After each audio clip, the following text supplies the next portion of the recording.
Wow. Okay. So Anthony and I from the Platinum Group, we've been crushing it all morning. It's like, what is it, 12:30 here, and I've been going since 5, and we've been going through dissecting little parts of our system, seeing what's what. Now, we discovered over the last couple of days that was far better on Bollinger, that Bollinger trending and trending are in effect trend following setups. So it actually makes logical sense to use a bigger target with them. So we figured we could scrape an extra 30% out of those, which is amazing. And then we thought we'd settle in today and we'd try and work on our Bollinger trades. Now, initially we tried to test different minimum viable R logic. So the minimum viable R logic we have now, let's say the trade is a 2-pip range, we size it as a 3-pip range and take a target of 3.5. So we thought, what if we try minimum viable R targets, minimum viable R4s and minimum viable R5s, and unfortunately those sucked. So we went and manually looked at every trade, hundreds and hundreds of trades, and MVR4 and MVR5 was shitty. We looked at taking bigger targets, 1.5 R target, 2R target, and 2R targets moving stops to break even. Things still suck. Things still negative expectancy. So what we eventually figured out is that the part of the Bollinger trades which actually work are the minimum viable R trades. Now, our operating hypothesis is the best time to get into a trade is at an extreme of low volatility. An extreme of low volatility happens when the ranges are 1 or 2 or 3 pips. So that part of our system was actually pretty reasonably solid. This is our that's 3.5 pips. The 3-pip ranges, where have we put them all? Let me find it. Yeah, 3-pip ranges.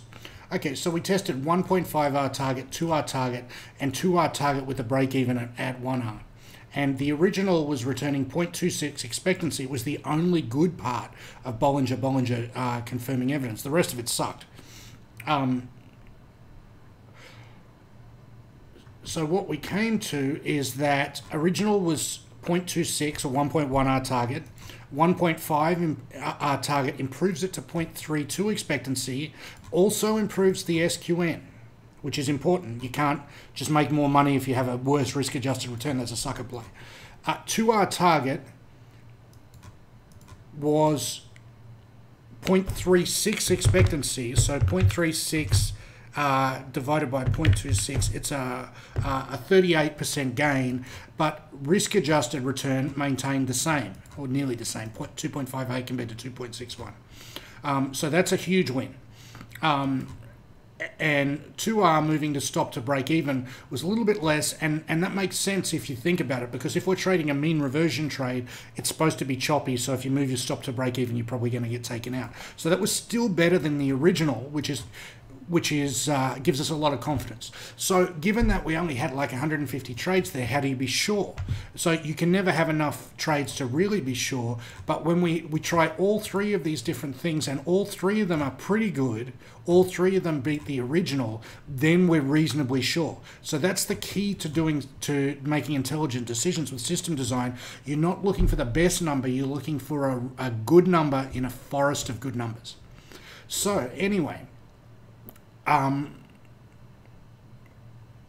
so we decided if we can throw away all the Bollinger touch trades except for these ones, which are actually kind of good, change the target on these ones to 2R, and let me show you what else we're going to be doing. Bollinger, let's go to trending.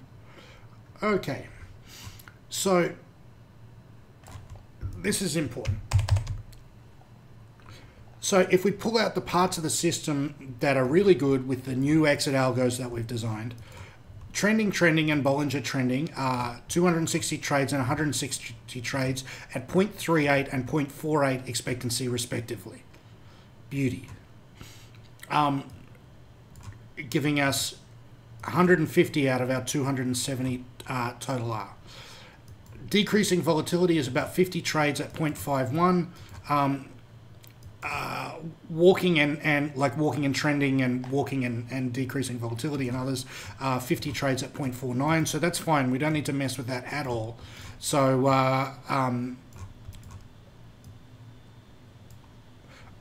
I've still got to look at these to see if they can be improved, but those are pretty good now. If they can be improved, that's great. I'm happy with them the way they are. Walking is 45 trades at 0.37. I'll look at this to see if we can improve it as well, but I'm happy with it now. So as it stands, we're adding in the minimum viable R Bollinger confirmations, 153 trades, 0.36. 55 R from that. So our total is 664 trades for 271 R at 0.40 expectancy.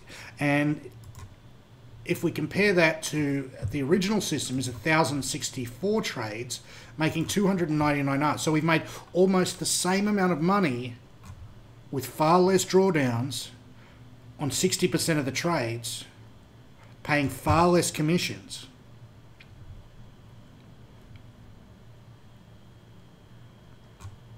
And our expectancy before was 0.28, and our expectancy now is 0.40. That's a 42% increase in system performance. So I am fucking delighted with that. Really grateful to Anthony and John, the guys who helped, the Platinum Group, Chris Wright and Chris Borlase as well, who's also helped. Everyone's contributed with their ideas, and you know, I'm thrilled to be working with these guys, and I'm fucking excited. So anyway, it'll take me a couple of days to tidy up and make 100% sure I haven't made a mistake, but this is looking fucking great.